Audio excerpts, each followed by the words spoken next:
Hello बच्चों, linear equations का ये क्वेश्चन थोड़ा मुश्किल है क्योंकि ये फ्रैक्शन की फॉर्म में है। तो ध्यान से सुनेंगे कि इसे सॉल्व कैसे करना है। यहाँ पर 6x+1/3 ये एक फ्रैक्शन है, +1 एक कांस्टेंट टर्म है और इक्वल टू के राइट साइड पर भी एक फ्रैक्शन है जिसका न्यूमरेटर है x-3 और डिनोमिनेटर है 6। तो इसे सॉल्व करने के लिए हम क्या करेंगे, सबसे पहले यहाँ पर देखिए सिर्फ एक फ्रैक्शन है और उसका डिनोमिनेटर 6 है, तो हम 6 को लेफ्ट साइड पर लेकर जाएंगे। अब कैसे ले जाएंगे, देखिए ये इस टर्म के डिनोमिनेटर में है, तो ये इक्वल टू के लेफ्ट साइड पे जितनी भी टर्म्स हैं उन सब के साथ मल्टीप्लाई में जाएगा। ओके, डिवीजन वाला मल्टीप्लाई में जाता है, तो ये इसके साथ भी मल्टीप्लाई होगा और इसके साथ भी मल्टीप्लाई होगा।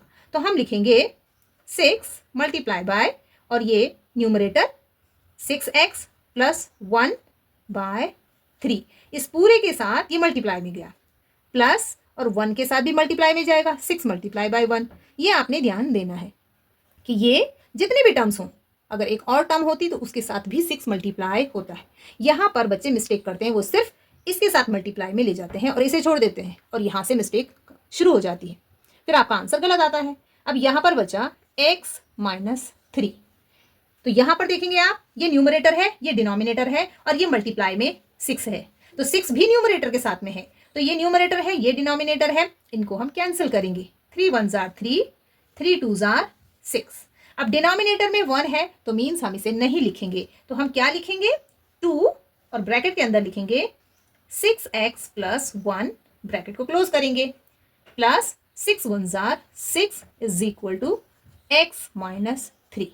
अब आप यहां पर देखेंगे कि हमने सॉल्व किया और ये फ्रैक्शन से एक कॉम्प्लिकेटेड इक्वेशन से एक सिंपल सी इक्वेशन बन गया है। अब हमें क्या करना है, सिर्फ मल्टीप्लाई करना है, खोलना है और लाइक टर्म्स को एक साथ करना है। 2 का मल्टीप्लाई ब्रैकेट के अंदर आने वाली हर एक टर्म के साथ में करेंगे। 2 6 जार 12, x प्लस का साइन लगाएंगे, 2 का मल्टीप्लाई 1 से भी करेंगे, 2 1 जार 2।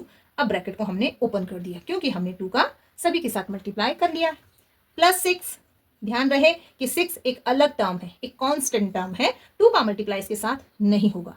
कुछ बच्चे यहाँ पर भी मिस्टेक करते हैं, इनसे मल्टीप्लाई करते हैं और इसके साथ भी मल्टीप्लाई कर देते हैं, तो अगर आप ऐसा करते हैं तब भी आपका आंसर गलत आ जाएगा। राइट साइड पे है x-3, सो अब लाइक टर्म्स को एक साथ करेंगे, x और x, ये लिखेंगे हम 12x, यहाँ से प्लस x, यहाँ आकर -x बन जाएगा और ये दोनों कांस्टेंट टर्म को हम इक्वल टू के राइट साइड में लेकर जाएंगे, तो इक्वल टू लिखेंगे और यहाँ पर पहले से ही -3 है, देखिए यहाँ पर ये माइनस था तो हम माइनस लिखेंगे, अगर ये प्लस होता तो हम प्लस का साइन नहीं लगाते, सिर्फ 3 लिखते, तो -3 हम लिखेंगे।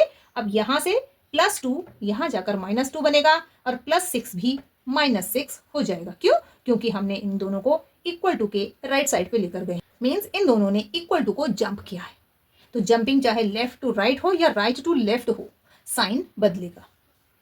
12x में से x को माइनस करेंगे तो 11x आएगा, इसके लेफ्ट साइड में 1 होता है तो उस 1 को हम 12 में से सब्ट्रैक्ट करेंगे। ओके, तो 11x, और क्योंकि 12x का पॉजिटिव साइन है तो ये पॉजिटिव 11x ही रहेगा, इक्वल टू। अब यहाँ पर आप देखेंगे कि ये तीनों के तीनों नेगेटिव नंबर्स हैं, मीन्स नेगेटिव इंटीजर्स हैं, और तीनों नेगेटिव हैं तो हम इन तीनों को ऐड करेंगे इंटीजर्स में, आपने सीखा है। तो 3 + 2 5 और 5 + 6 11, तो ये 11 आएगा और तीनों नेगेटिव हैं तो एडिशन भी इनका नेगेटिव ही रहेगा। So 11x is equal to -11,